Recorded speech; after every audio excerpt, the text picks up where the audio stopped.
Hey friends, are you done with dating apps? Tired of swiping through profiles and superficial chats that go nowhere? Well, swipe left on those boring rituals. Introducing Done with Dating, the free podcast-driven dating platform that's bringing human interaction back. We sit down with incredible singles for real conversations on our weekly podcast. Listeners like you get to know them deeply, then apply to date a guest or step into the mic yourself. Plus, we'll regularly host experts that discuss the dating world and provide advice on self-improvement techniques when you are taking a break from dating and focusing on yourself. Made for the bold, built for connection, your dating journey redefined through the mic. Head to donewithdating.co right now and apply. It's free. Your perfect match is one episode away. Hi, everybody. Today we're doing something different. This is our first in-person podcast, and I have Audie Olivia with me. She is going to be on, and she's talking about her matchmaking and real-life dating service, so it's pretty awesome. Oh, hi, Audie. Thanks for coming. Thanks. Hi, I'm Audie. I run Mingle Mayhem, which is a science-backed dating events and matchmaking service here in Boston, Massachusetts. We've been doing it for about 2 years, and I guess all I can really say is that it's a ton of fun. It sounds awesome. And then you have an incredible story with it, too. So can you tell everybody about that? Yeah, so I actually started this company with my ex-boyfriend after we broke up. We broke up super amicably and we were really great for each other on paper. And so we thought we had dated for 4 months and we realized that that's not enough, right? It's never enough just to be good on paper. And we broke up. We didn't talk for about 3 months. And then we called each other up. We were like, well, how's it going for you? And it's like, well, it's going really bad. So we both just got back on the apps, and the apps are they're just awful. Yeah. And I felt like I'm down in the Cambridge area, and it's one of the densest populations of 20 and 30 somethings who are all incredibly well educated. And theoretically, it should be so easy to find someone. And it's just not because of I say it's because of the apps, a little bit of modern dating, a little bit of because of the third spaces disappearing. Yeah. And we were just so frustrated. And so we started going to in-person events. We're like, well, what if we just wingwomed each other? And those were awful too. Yeah. I have a special gripe against speed dating. And so a little selfishly, Mingle Mayhem started. We wanted to just one-off get a bunch of people into a room that we were interested in dating. And so we focused pretty heavily on the marketing. We're like, well, we want to date some people who are interesting. They've got busy lives and busy schedules and people who are open-minded and curious. So the whole thing was like, well, what if we make this a social experiment? And we put a bunch of stuff that gets people to actually see if they're on each other's wavelength in there. And then we'll have our first dibs on whoever's there. And the first one just went nuts. And then we did them quarterly. And then our wait list kept on getting longer and longer and longer. And the word of mouth got out, and we had to start doing them monthly. And the matchmaking and the smaller singles events and all the different formats that we've developed just kind of came out of that. It's so much fun. That's awesome.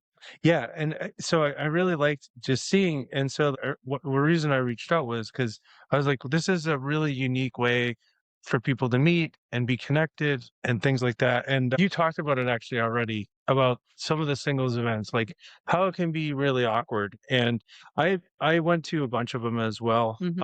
I liked the speed dating ones, but like the connections that I made there ended up being like almost 20 years younger than me. And we just wanted different things. So Yeah. it's like, well, that's not going to work. And then some of the other events out there, I had never tried a matchmaker, but my girlfriend tried the matchmaker, and so she was in like a database. And so, can you tell us what makes your brand a little bit different than some of those other live events, and takes maybe some of the awkwardness out of that? Yeah. So with the speed dating, I feel like it's the same. You can have the same conversation over and over and over again. And it's really easy to switch out of being present in the moment and just go into interview mode. Mhm.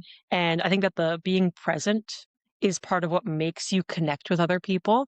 So we're like, okay, we have to find a way to get people to be present. We have to find a way to get people to not talk about their jobs. Have to make things as identifiable as possible. And we have to just give people a ton of excuses to talk to each other. And then the power dynamic thing, because I had been to a bunch of dating events and also just out and about around Boston, just talking to men.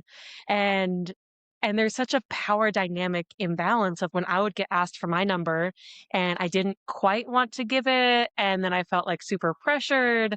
And it just creates 100%. this kind of loop that makes me hesitant to even want to talk to people. And I think a lot of women are echoing that and feeling that way. And so, like, one of the big things that we do is our first rule is that you are not allowed to ask for anybody's number.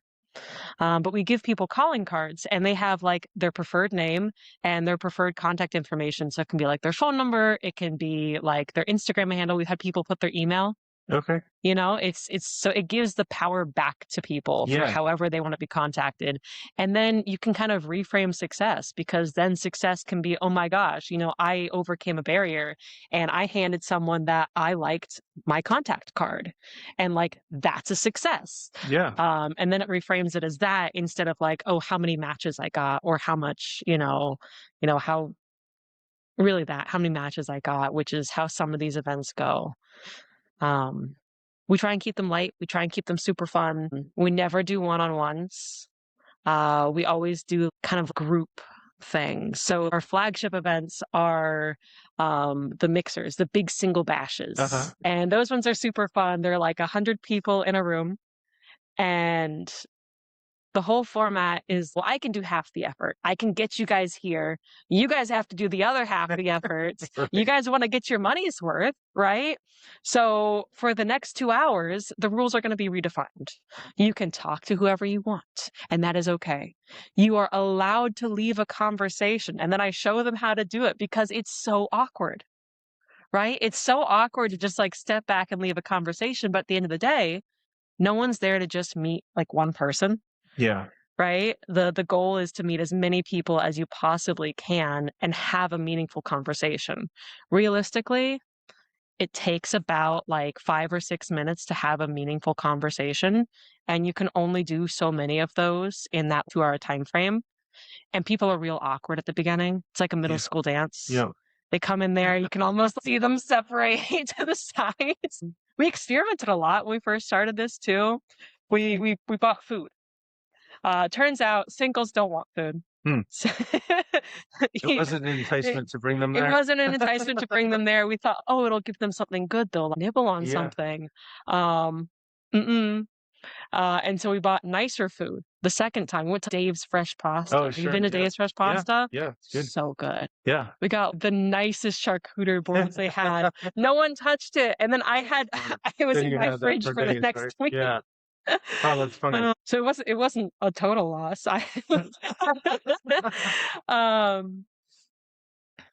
What else? What else just makes it really special? Do you have a limited amount of contact cards that you give each person? Oh, they're allowed to have as many as they want. Okay, so they could do the whole social butterfly thing and move through the crowd, work the whole crowd if they wanted to, and they could hand out their contact card. Yeah, absolutely. Cool. And a lot of people, we don't have a whole lot of repeat customers, right? Because we want them to, I don't want to see them again. Right. But some people have told me it's like, well, I'm kind of an introvert and I didn't get it the first time. And I kind of had a few conversations, but the second time I came, I felt like I could start giving my contact card out. And there's just so many interesting people and busy people who I think have focused so much on their careers and have almost with COVID forgot how to socialize or forgot how to talk to just be in the moment. Right. Yeah. And that's when you're your hottest, when you're confident and you're there in the moment. So we do a bunch of little surprise social experiments too to give people excuses. Okay. That's cool. Like little icebreakers type of thing. Yeah. So there's this host effect. And it's like anybody who touches the microphone is instantly hotter. And my job is to make them look really good.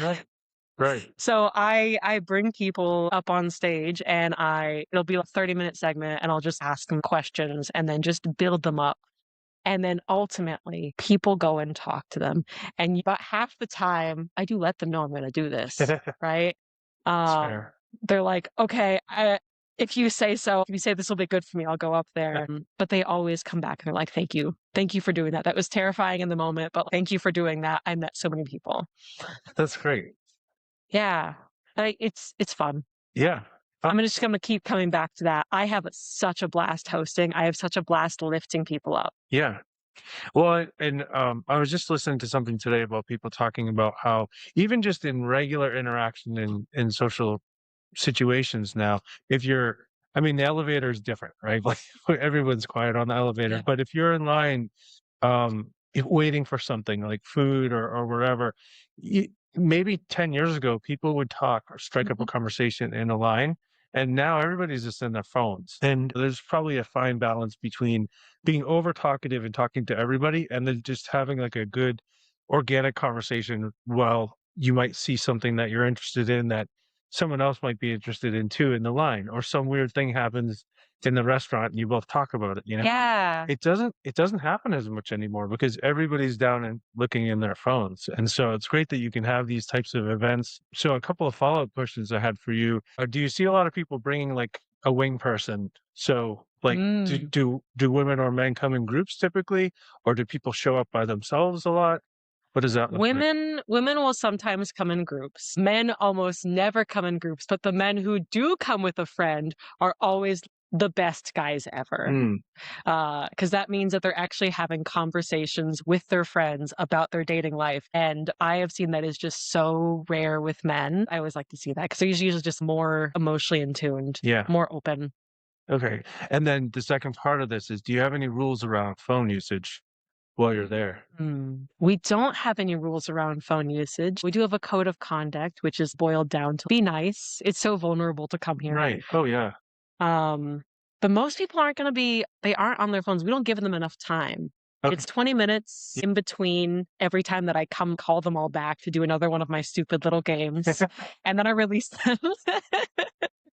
Very cool. So no one has quite enough time. At the beginning, you might see a little bit of phone usage, but no, not too much. That's good. So you create this inertia essentially in each of those different sections. So someone going to that, what is your commitment as far as time that you have these events for? Usually about 2 hours. Okay. And 2 hours is about the time that most people's social battery after work really Right. lasts That makes sense. anyways. And then I work mostly with Bow Market up until like around the summer, and then a bunch of other venues open up. And also I get a little bit less lazy, right? Because this isn't my full-time job either. So I'll find more. There's just more things to do, and there's more things to do outside too. And Bow Market's really great. They close at Yeah. 9. Okay. But Remnant Brewing right downstairs, plug for Remnant Brewing. They're open a little bit later, and we'll send people down there. We'll say, the party has to stop up here. They got to Yeah. clean up, but go downstairs. And there's usually a pretty decent crowd downstairs. Yeah. So people have that opportunity to continue the conversation in somewhere that's still very hospitable type of environment, which is good. We've talked about it already about the dating apps and some of the other events that can sometimes feel forced or really awkward. But so typically you're targeting, I think it was 28 to 38 or so. Is that my Yeah, 26 to 38. 26? What are some of those like common frustrations you hear from people if you're talking to them there that brought them to your event? Yeah. So thankfully, there's a little bit of a selection bias because the only people who are going to respond to a flyer that says, come to our social singles experiment are people who are already open minded. And they're also already outside of their house walking around.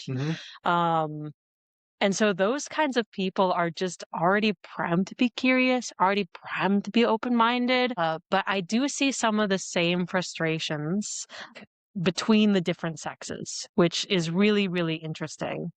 There's my favorite piece of data is the bimodal distribution of men. So at about 26, 27, I get a whole bunch of interest from men who are saying, oh my gosh, I really want a very serious relationship now. And I can't seem to find it. And the women who are 26, 27 aren't looking for a super, super, super serious relationship. Well, but they certainly are around 30. There's a big uptick around like 29, 30. And that's when the distribution of men that either come to me or just from knowing my friends, right, just kind of dies down a little bit.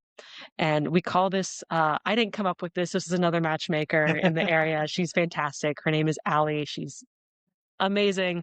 The pit of despair. Okay. And Sounds bad. Sounds ominous. It does sound ominous, but it's really not nefarious at all. It's a lot of these men, and this is my theory, will feel like they have to get their life together a lot more linearly. So they'll be like, well, first I've got to figure out my domestic life, and then I've got to figure out my career, and then I've got to figure out my health. And it'll kind of form boom, boom, boom, boom, boom. Whereas women, they're doing all of this all at once. So maybe they're only like 30% at all of these or whatever for whatever their goals are, Sure. but they're doing it all at once. And so my theory is that around 29, 30 is kind of a career turning point for a lot of men. They can kind of see the next step right on the horizon and they will work towards it because they feel like they have to have that before they are ready to date. And that's another thing that I hear echoed from men over and over again is like, well, I don't feel like I'm ready to date because I don't have my finances in check. I don't have my fitness in check, so I'm not ready to date. And I wish I could just like bash that out of their heads because then you lose out on the emotional maturity and how do you show up and be a good partner. Like that is a muscle. You need to fuck up in your 20s. Right? Yeah. You need to figure out how to be a good partner. And it's an uncomfy lesson to learn, when you come back to me at 34 with no dating experience because you've ground really hard in your career. And now you're sitting and looking around wondering like why I've been to therapy. Like they told me to. Check. I have my finances in check. Great. I've got a condo. Fantastic. I've got a live and active social circle. Great. They haven't had a serious relationship. And it shows because I think it's the way that they talk about it too. And they don't quite know what they want. They don't quite know, like, I don't know if you've watched, there's a comedy bit talking about like the Tupperware and the lid. And if you're like a standard square Tupperware and there's a million square Tupperware lids that are all millimeter too small, you don't quite know what you want or what you don't want, which is sometimes more powerful. Anyways, the men come back from the bimodal distribution about 33, and the women's peak for when they start looking for a serious partner is like late 20s. So they're looking around and they're going, Audie, I don't see any good guys around. This is just awful. I have all of my stuff together. Look, I've got my career. I've got great friends. I've got great social life. It's all here all at once. Why can't I find a guy who has all that right now too? And then they tell me, well, I feel like all the good guys are taken because I see my friends and their husbands are great. And I always have to sit back. It's just like, were their husbands great because they have spent a couple of years learning how to be a good partner? I think it's really hard to say, but there's also the idea that women have been thinking about how to be a good partner, how to be a good parent, how to be all of these good things. They've been thinking about this for a very long time because socially, that's what we're supposed to be thinking about. Less so here in the Northeast, right? But especially like down south in the Midwest, like those kinds of thoughts are like ingrained into you and just ingrained into women in general. So you have that little bit of an imbalance there. Yes. Yeah. And then you've got these high power women who are so career driven and they are so ready for a companion and they do everything themselves. I've got this really cool system that I use to talk to these women about what will actually be good for them because a lot of them are just incredibly burnt out. And they'll go through these like cycles of dating. And then they've also seen the generation before us or something, they've seen these like imbalanced relationships where even with their friends, the woman will be doing the domestic labor and also the emotional labor and also working and raising the kids. And it feels like an imbalance and they're really scared of that. So when I say anything besides a 50-50 partnership, they wins, but it's not a productive conversation because in every relationship there's take and give. Right. And in every relationship, your strengths should kind of be amplified by your partner. Yeah. So I have a way that I talk about this, and you, listener, can can use this way too. And it's called the author and the editor. And the author is really good at whatever subsystem, and they naturally do it, and it's just part of their personality. And the editor is an active part of the conversation. They flag issues, they bring up points, and if there's something that's not going right, or if their partner's burned out, wow, they can take over for a little bit. So Interesting. yeah. And so I'll ask them, would it be just super cool if your partner was just naturally good at and you didn't have to think about? And it jars them. They're like, well, no, it's going to be 50-50. It's going to be equal. It's like, well, what if they were just good at some things and you could just relax and trust them? And so my example of this is that I am terrible at routines, but of course I'm a 30-something-year-old woman, and I've lived by myself, so I've had to figure out how to do them. Right. Yeah. Um, but that means that I had systems in place. I had reminders and everything. It doesn't mean I didn't do them. And then I find this man, and routines come to him like nothing else. He wakes up every morning, he makes the same exact smoothie. He makes sure that like I take my lunch to work. Oh gosh, I'm gonna look back over him. He's sitting over there. He's not participating in the conversation, though. He's not. But that's just what he's naturally inclined to do. And the weight off of my shoulders when I figured out that I could just trust him with all of that. And then if there's any issues that arise, I could flag it. And then because he's already set up all these systems, if he's sick, I can just take over. I already know them. And similarly, I've always been like the planner. And it's how I show love too. And if you're wondering to yourself, like, well, what am I good at? Like what kind of parts or systems would be good for me?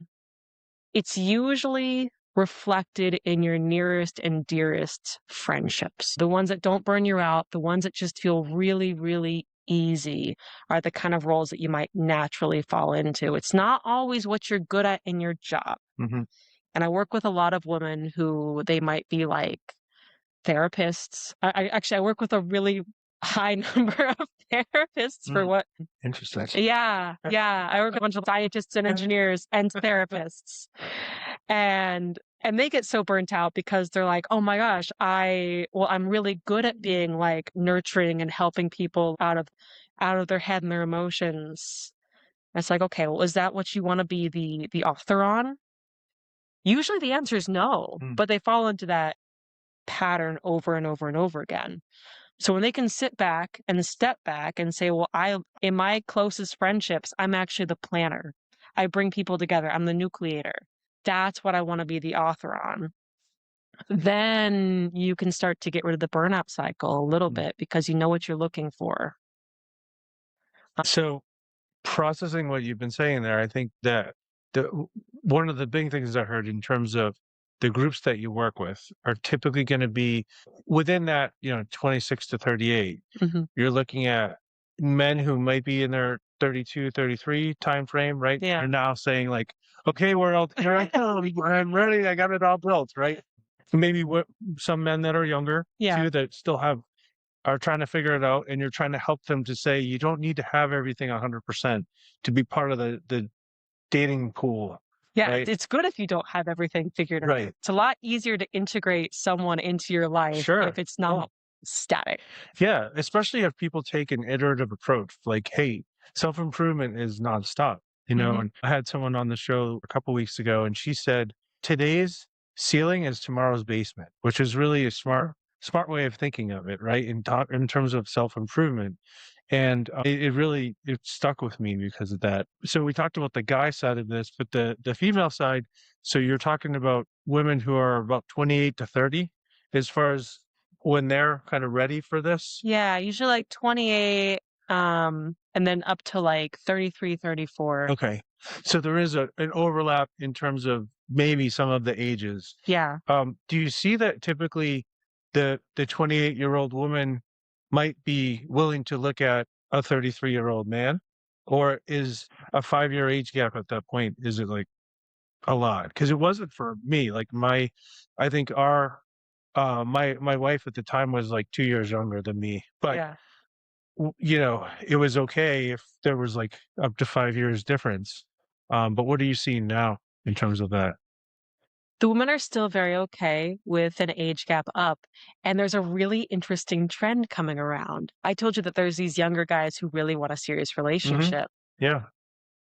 Older women, like women in like their early 30s, um, are starting to go for younger men, Okay. which is really, really interesting Yeah. because there's a demand there from these guys who Yeah. are like, I would have no problem dating an old like woman who's 5 years older than me. It doesn't emasculate me. It doesn't bother me. Doesn't worry me if she makes more than I do. And for a lot of women, that's really refreshing. Yeah. No, that's really cool. This is like in the past 2 years trend that I've started to see. It's really interesting. Yeah. I would love to delve more into it of like why it's happening, what's causing it, um, what the numbers are actually saying, like where these relationships are actually going.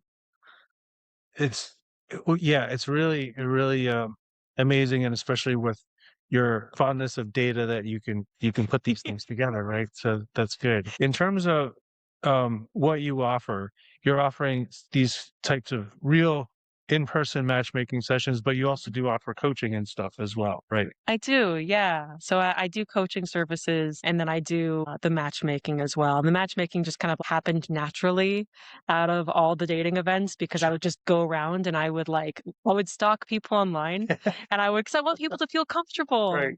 Right.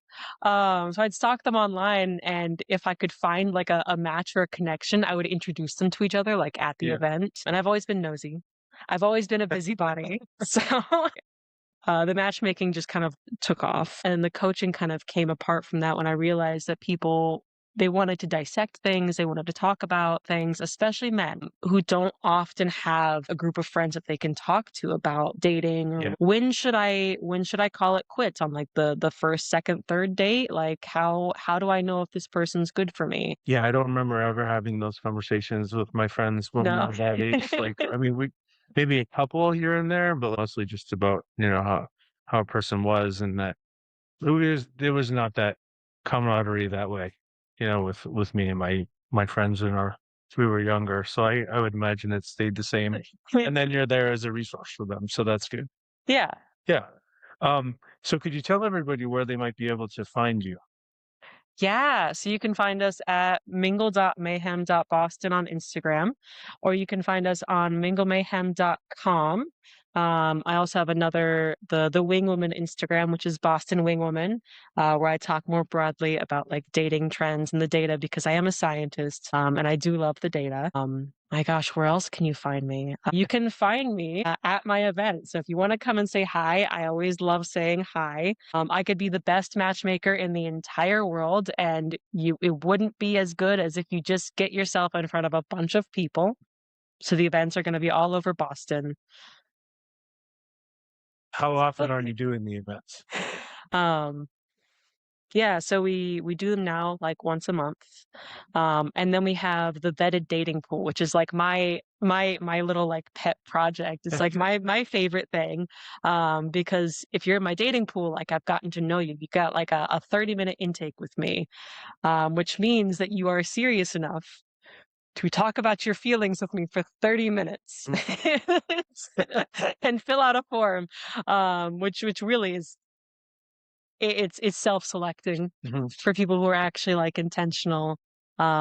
But then we get to go and do things. So like, ooh, we get to go to the art museum. And then you get to put yourself in a position where there's novelty already. I always tell people, if you're going to go on a first date, like have novelty built in so you can see how the other person reacts.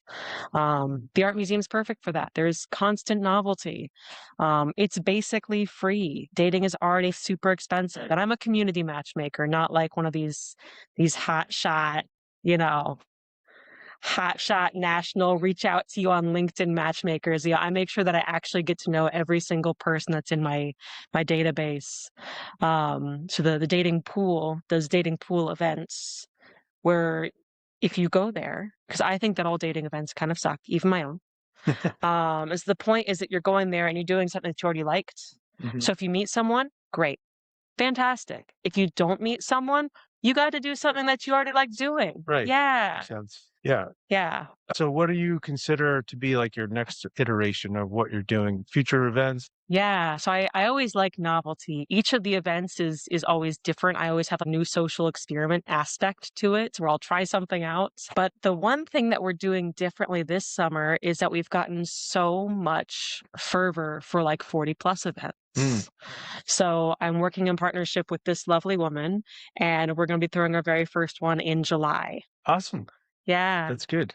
Very cool. And then what about sexual orientation? Do you have specific like events that are geared towards one orientation or another?